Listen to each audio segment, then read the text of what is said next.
people just took him and put him on this giant pedestal. But then when you go and give him the show, that pedestal got knocked down quite a few pegs where it looks like he's just at a high top bar.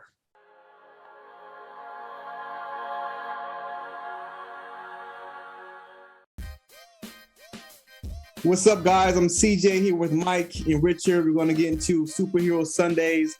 Before we do, stop. Spoiler alerts. If you haven't watched any of these shows or movies we're going to talk about, go watch them. Then when you come back and join us, make sure you like and subscribe because any and all support is greatly appreciated. It helps us impact the community. So stick around to the end of the show because at the end of the episode, we're going to honor Maria, who is the Real Life Hero Award winner. So stick around to the end of the episode to watch that. With all that being said, got my cup here. Today I got Captain America. Boom. Cheers, guys. Cheers. So let's go ahead and get into some fun topics, man. A lot of stuff we got to get into. We got some time off. Some people had COVID. Some people had work stuff going on, traveling, things like that. But we're back at it again for you guys. Parenthood, man. Yeah, bro. So Peacemaker versus Boba Fett.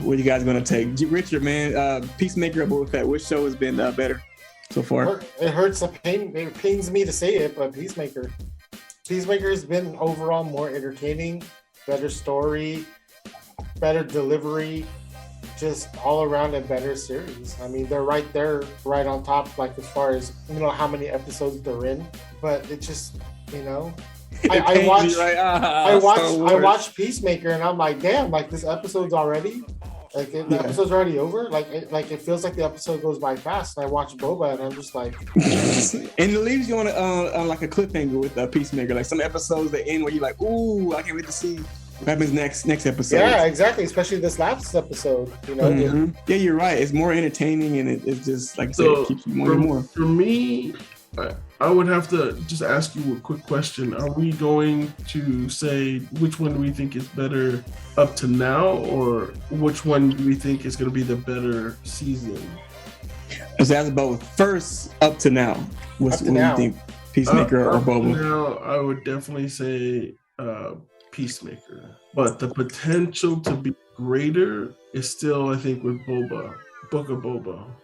Because that's what we hope. We hope the world building that they did in the first 4 episodes and then episode 5 is going to lead to more conflict and more like actual like great shows. Yeah. There'll be only 2 left, but we're hoping that the last 2 are going to be as good, if not better, than episode 5. Hope so, man. You're right. Potential is really there for Book of Boba. It could be great. Like I said, if we see, I don't know if they're going to team up, but if we see just more story of, Mandalorian and Boba, how things are going to work out, we'll see, man. But I'm going to go with Peacemaker. I think Peacemaker is going to, I don't know how it's going to end, really. But it doesn't matter. And that's the thing. It's a Peacemaker. It doesn't matter how it ends. It's just been a good ride, man. It's just been good. And plus, even if it ends with, they do in fact kill all the butterflies. Or if it ends where they kill all these butterflies, but then they realize the president has one, or something ridiculous, where it leaves you that way, where it leaves you in that unknown, you'll be okay with that too, because you weren't expecting it to be this good this far. So at this point, they can literally do whatever they want, and you'll be like, it's still great. Like it's still not great, but it's still decent. Like this already exceeded my expectations, so I'm happy wherever it goes. With Book of Boba, you're still waiting it to exceed your expectation, and the potential is there, but you're just hoping that it does in the next 2 episodes. Yeah, Peacemaker is definitely very surprising, man. I have a question for you guys then. What you got? With so far, what we know about Book of Boba and how we feel about it so far, is it hurting the culture of the character? Of course. It's putting him to where he needed to be. He was on that pedestal, man. Like he was on that pedestal for all these years. Not saying that he didn't deserve it, but he had like very few lines. He had, any screen time at all. People just took him and put him on this giant pedestal. But then when you go and give him the show, that pedestal got knocked down quite a few pegs where it looks like he's just at a high top bar. Which is unfortunate though, because that could really hurt his legacy, man. Like I said, we all these years we really just love Boba for some unknown reason. We just like this character, and now we finally got what we wanted. And it's like, if the show ends really badly, like you can be where you kind of almost forget about Boba, or you're like okay, we got what we wanted, and it's like let's move on to something else. I think those people that followed him like almost like a cult, nothing will change that. They will still be their Boba Fett fans. They will still be, they'll be upset though. They'll be upset, but they're not going to allow it to shake their foundation. So the hardcore cult followers are going to be like, no matter what, we're still there. But the potential new fans, they're not going to be around anymore.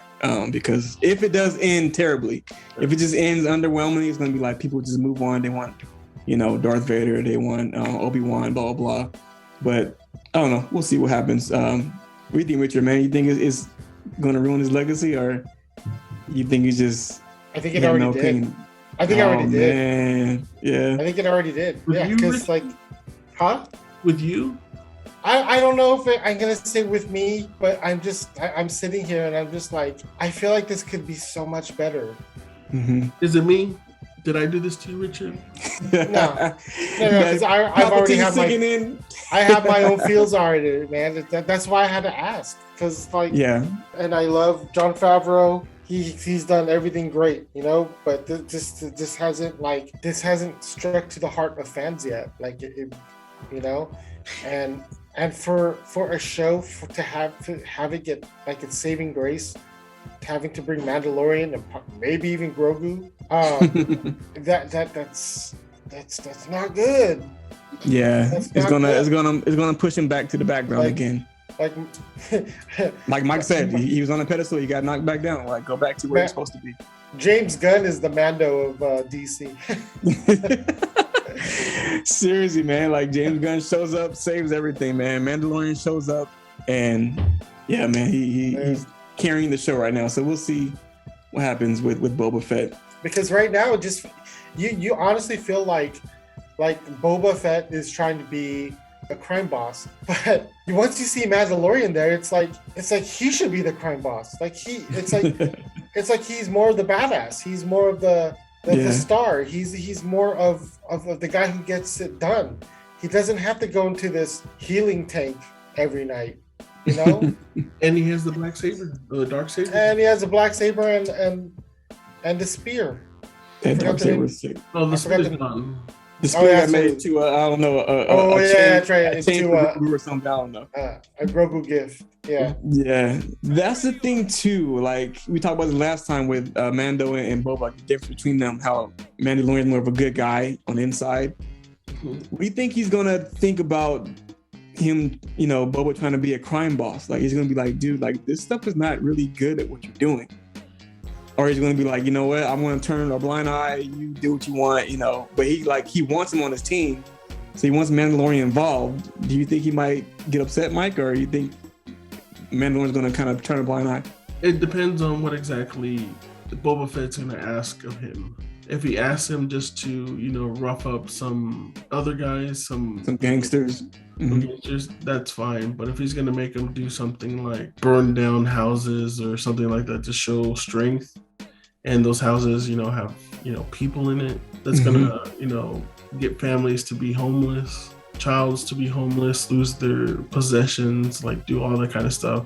So I really think it depends on what exactly the mission or the tasks that he has for the Mandalorian. But if they are down to the path of like doing terrible things to the innocent rather than to mobsters or gangsters, then I think that's where the Mandalorian's not going to be somebody that is going to be able to help him. Yeah, I agree. I don't know, Richard, man. Mandalorian, we'll see what happens, what he does with, because we're going to get a season 3 of Mandalorian, right?